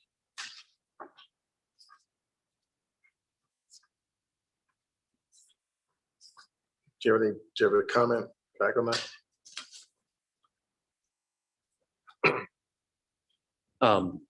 Yeah, you correctly observed that it was outside the scope of our plat amendment request this evening, but I'm happy to say on the record that we have had a dialogue with the Fennels and will continue to do so. We have shared with them that we will address their aesthetic concerns with regard to the riprap. And we've shared some conceptually, and I think even offered at one point to, and the offer remains open, that they've worked with a local landscape architect named Carol Bowman, who lives in the village. And we've offered to even work with Carol and Maria and her husband to arrive at a final design that is acceptable to them as part of this process. And then secondly, on the swale, well, I call it the swale, we do have a letter of intent with the adjoining property owner for that fill. We have a permit from DNR for that construction. I do not know offhand if it involves the removal of any mature trees or not, but it is to be an area that is essentially making the grades between our property and the Hanson property equal and promote better drainage in the area. And it would be a grass swale. It's not for improving it with any structure or anything. All right. Staff report, please. As the petitioner noticed, there's been several emails, staff comments, responses, a lot of back and forth over the past few months. Most recently, staff reviewed a submittal provided on November 8th and found no major further comments. Staff is appreciative of the voluntary commitments provided by the developer and would recommend that they be put into a final format and after staff review reported. With resolution to the remainder of staff comments included in the staff report and approval to record the commitments, staff recommends conditional approval of this petition. All right, thank you. Is there any comments, questions from any members of the planning commission? Dan, go ahead. Matt, can I ask you a question? I think it's implied, but when the condition regarding field testing, both in the staff report and in your memo of the 9th, appears to say that the condition of approval would be that field testing of the system would occur prior to any construction of homes and would be done in connection with the Zionsville Fire Department. And I just assume that what is implied there is that it would be approved by the fire department. Yes, that's right. Although the word doesn't really appear anywhere, either in our report or yours, but yeah, that would be included in we it? can make that express. Okay. Yes, the only objective standard contained in the subdivision control ordinance is a gallon permitted at a specified pressure. And we've worked with Josh Frost for the last little over a year now that he's not going to issue any or approve any building permits until we can demonstrate in the field that we meet that volume and pressure at both fire hydrants simultaneously. We should just include that in a condition. Okay. I think it's called condition 4 in the staff report there on field testing. Just occurred to me that there's a word missing there. Okay. And then certainly just for clarity, that's very important. I mean, as this construction is associated with class 2 structures, the fire protection ordinance, the Zionsville Fire Department does not have exclusive jurisdiction over very specific components. So certainly indicating all this information on the record is certainly important, and certainly, and I have the same information in a undated letter that I received back in July, which speaks to subject to the application of the standards, as well as field testing prior to construction on site. All right. All right, thank you. Any comment, discussion? Quick question. So if at some point in the future, some main is brought on the south side of what's that? Oh, it's the Sycamore, correct? As part of the gateway development or any kind of development there, and it's connected into this fire protection service line. Will there also be a cross connect then back into the potable water, and would that help boost pressures down there in that quarter of the world? Our plan is not to have the cross connection to the potable because we've been advised by citizens that at least for our project, that meets the required pressure for that. Well, the current system being installed, yes, is separate. It is from the domestic. It is. But at some point in time, when or if citizens brings a main across that you can then connect the fire protection system into, will the domestic, the potable water line also get then connected back into that new citizens line? The point is most water services are looped. And so would they complete the loop? We have Andrew Hurd address that. Yeah, Andrew Hurd, 521 South Fifth Street. My understanding from the conversations we've had with citizens is that the pressure on Zionsville Road is too high for the village infrastructure. So I think whilst it'd be fine for our development, I don't think it would be for the existing infrastructure in the village for that.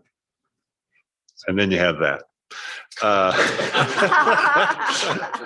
The second question is with the structure, is there going to be kind of like, I guess my biggest concern is it's good that it's going to get tested monthly and then annual report on it.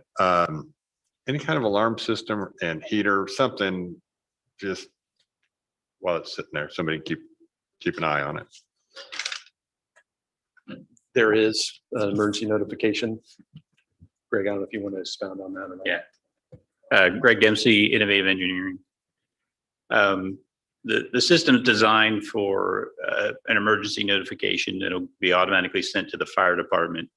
And in the event that the pump fails, the heating unit inside the system fails, or the loss of power if the backup generator has to kick on. Beyond that, we really haven't had any discussion as far as the overall security system. If somebody were to try and get in, but internally, anything that goes on with the system is going to be automatically sent to the fire department. Okay. Anything else?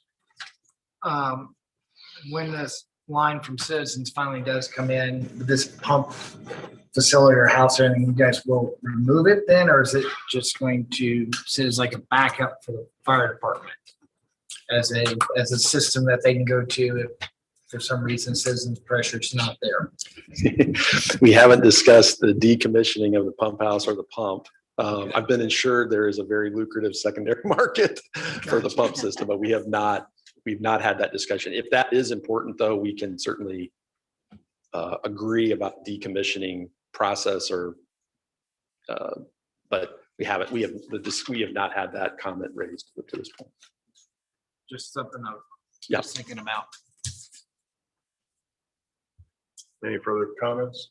Yes, and like I said, so the annual testing and all that is actually borne by the cost that is borne by the HOA. It is. So that'd be $3,000. I'm sure they'd just be happy to put back into landscaping or something else. After they Convert that little garden shed back into a little landscape shed. Right. Once they do run water to that, is that if there's any hook connection fee, the homeowner such as be responsible for that, or is that going to be provided? How would that work? We haven't discussed that specifically, although on really both of these points, we can further define the commitment to this point that the capital reserve could be used for both decommissioning and future connection fees to the citizens facility. That would add some certainty as to the funds being available to do that. All right. Because there will be a connection fee associated with that, I assume. Okay. Anything else? Is there a motion with all these conditions and to be added to them? Does somebody want to take a stab at it? So I'll butcher through this.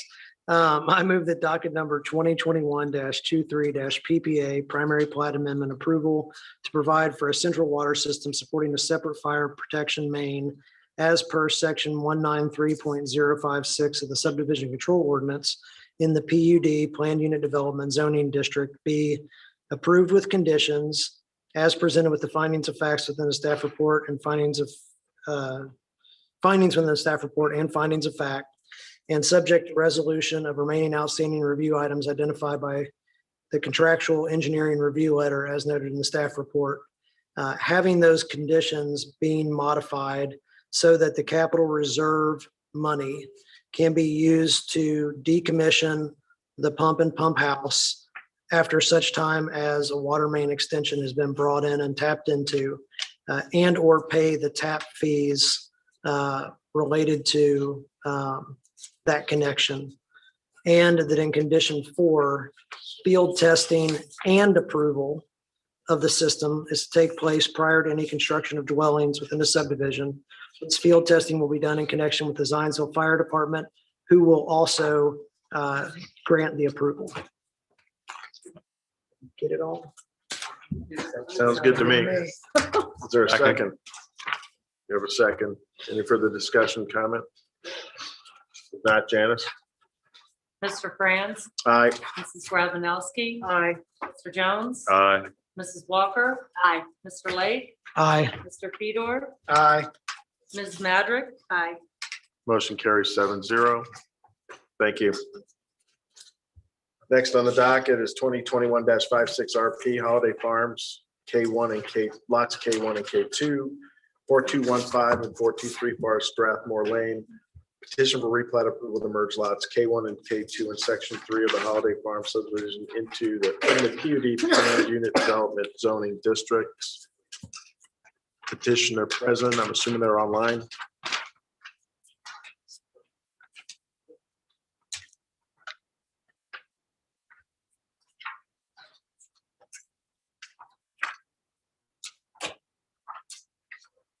History, which I wasn't expecting to present till about 10:30.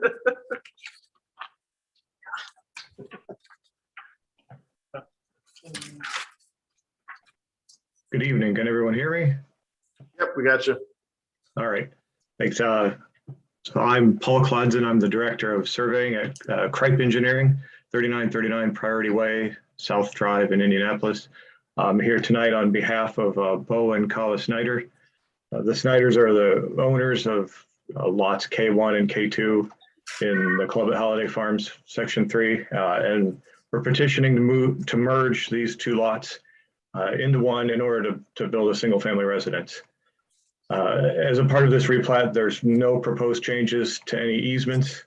The only building lines that are proposed to be changed would be the removal of the side yard setbacks that would be associated with the removal of the original lot line between these two lots.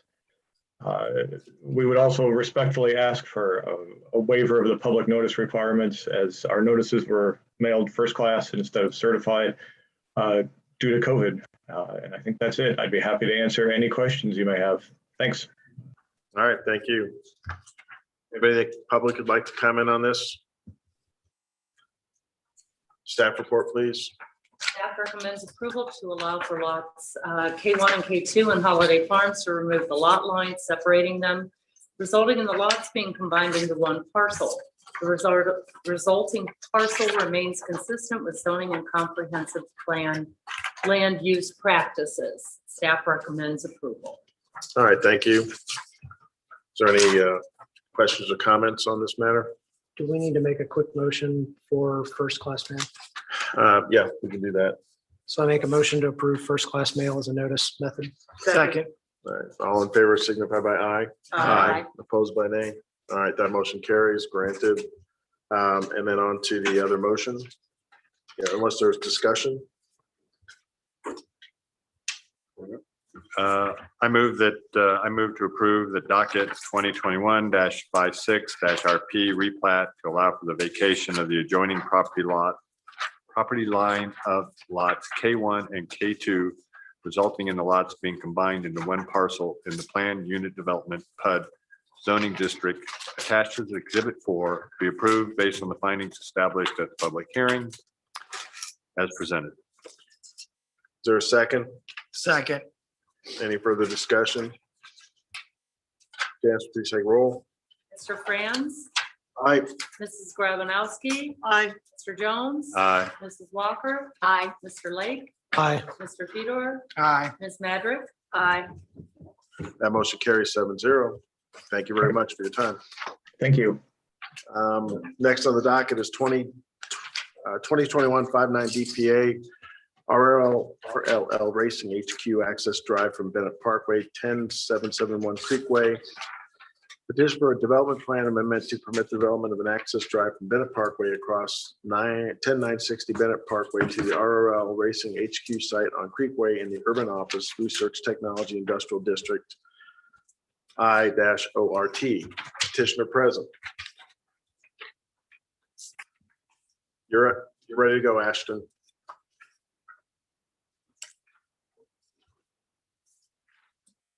He's muted. It appears you're muted. Unmuted. All right. Can hear you Thank you, now. members. Thank you. Thank you, members of the Planning Commission and staff, for the opportunity to present before you tonight. For the record, my name is Ashton Fritz with Fritz Engineering, office located at 14020 Mississinawa Drive, Carmel 46033. We respectfully request the approval of the required public notice via first-class mail for this petition. Tonight, I'm here before you to present a development plan amendment for the property addressed as 10960 Bennett Parkway on behalf of the petitioner, RLL Racing. The site is located within Bennett Technology Park, is owned by Iron Will Real Estate Holdings, LLC. The daily operations of Tri-Phase Technologies are conducted from the existing 26,000 square foot building. The petitioner for this request is RLL Racing, who is currently constructing the RLL Racing headquarters development immediately to the west at 10771 Creekway within the Creekside Corporate Park. The petitioner has investigated several options over the past few months for providing secondary vehicular access to the RLL Racing headquarters. Each option investigated has had both benefits and drawbacks that have been analyzed and have determined that the proposed development plan amendment before you will serve as the most efficient and effective access. As mentioned, Tri-Phase Technology operates out of the existing building on the subject site. The site is fully developed with on-site parking, drive lanes, a truck dock, and an entrance drive near the southeast corner, providing vehicular access from Bennett Parkway. The development plan amendment is requesting approval of a new drive entrance near the northeast corner of the site to Bennett Parkway. The new entrance will align with the existing drive on the north side of the site. The existing northern drive will be reconstructed with a heavier duty asphalt pavement and will be extended approximately 20 feet west from the existing edge of pavement to provide access to the RLL development. The intent of the new drive has two primary focuses. Number one, provide Tri-Phase Technology with a secondary access that will improve their on-site truck circulation. Number two, provide secondary access to the RLL headquarters site.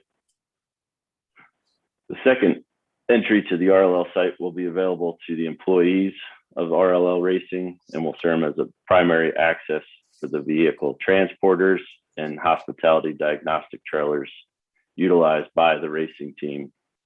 A gate will be installed where the improved access drive reaches the RLL site and will limit access to the RLL site to credentialed users. The secondary access will also serve emergency vehicles, including the fire department ladder truck, as necessary, access to the north and west sides of the RLL building. The primary vehicular entrance for visitors to the RLL site will remain the entry off of Creekway as approved with the RLL development plan. We looked at the impacts to the existing Tri-Phase site and found that the proposed improvements will reduce on-site parking by approximately 17 spaces. As a result, we worked with the owner of Tri-Phase to add 7 new asphalt parking spaces west and south of the building. Evaluating the existing uses of Tri-Phase, they have approximately 14,000 square feet of office space, which by code requires 3.5 spaces per 1,000 square feet, or 50 total. The warehouse use in the back of the building is approximately 11,600 square feet and requires 4 total parking spaces at a rate of 1 per 3,000, for a grand total of 54 parking spaces. After the proposed improvements, there will be a total of 81 on site.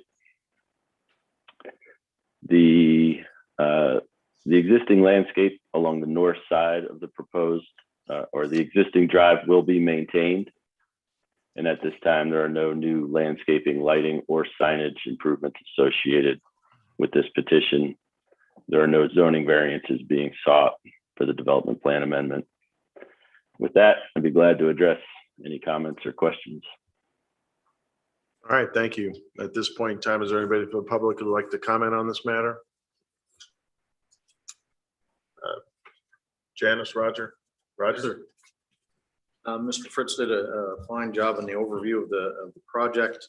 Just again, as a brief history of how we're arriving here. When the RLL development plan was proposed and approved back in October of 2020, it contemplated a connector from the site going to the east to Bennett Parkway. At that time, they were still negotiating with different parties, trying to find out how that best could be accomplished. The whole time we knew that whenever that was reached, that owner was going to have to come back here for a development plan amendment to do that work. That's how we arrive here today. Again, we're looking for development plan approval to basically improve an existing interior drive that is on the Tri-Phase parcel to accommodate the haulers that will be utilized by RLL Racing. Staff has no problems. There are a few minor items noted in the town engineer's report, which still need to be addressed. Again, that's the crossing of T's and dotting of I's. Staff is in support of this petition. Be glad to answer any questions you might have. All right, thank you. At this point in time, is there any questions, comments? Yeah, so when we saw this the first time, they have a primary entrance off of the interior road of Creekside. And we were granting a second curb cut off of 106th Street.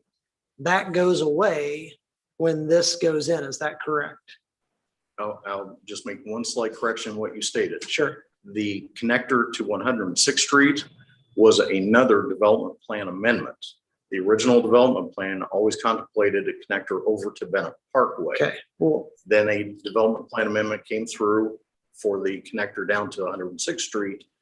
If this development plan amendment is approved, connector to Bennett Parkway, the connector that was approved for 106th Street, it will not be utilized.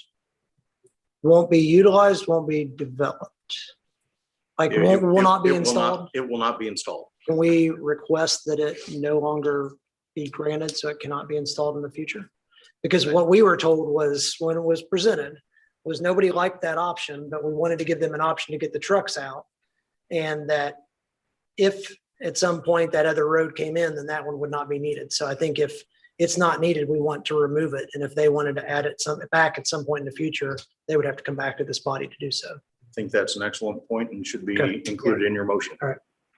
All right. Any other comments, questions? Would somebody like to make a motion on the waiver of certified mail? Okay, the waiver, we need a motion for, is there a motion for the waiver of certified mail? So moved. Is there a second? Second. All in favor, signify by aye. Aye. Opposed by nay, motion carries. Now on to the, We need to make a motion that removes the previous 2021-03-DPA. Is that how we should state it? well, this is a development plan amendment. So that would be it would be amending. That's what I'm saying. We need to add that to Yeah. the. To this. So the Yes. motion would go, I move that docket number 2021-59-DPA, Development Plan Amendment Approval for the modification of an approved site plan to improve an existing internal access drive along the northern portion of the subject site to serve as an access drive to the adjacent parcel B.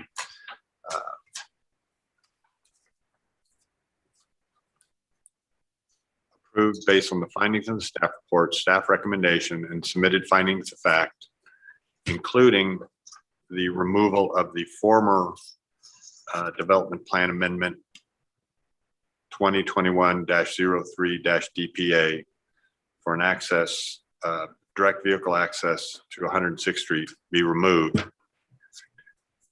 as presented. Did I get it? Second. Any further comments, discussions? Janice, please take roll. Mr. Franz, Aye. Mrs. Grabanowski. Aye. Mr. Jones. Aye. Mrs. Walker. Aye. Mr. Lake. Aye. Mr. Fedor. Aye. Ms. Madrick. Aye. All right, that motion carries 7-0. It's approved. Thank you very much. Thank you. Aye. Yeah, yeah, is there a motion? Is there any further business? Anything? Is there a motion to adjourn? So moved. Is there a second? Second. All in favor? Aye. Aye. Everybody tomorrow night too. Trying to hit 9 o'clock on the. I know. I want to talk to you for a second. Talk to me? Well, then Jan, what do you? I'm in trouble.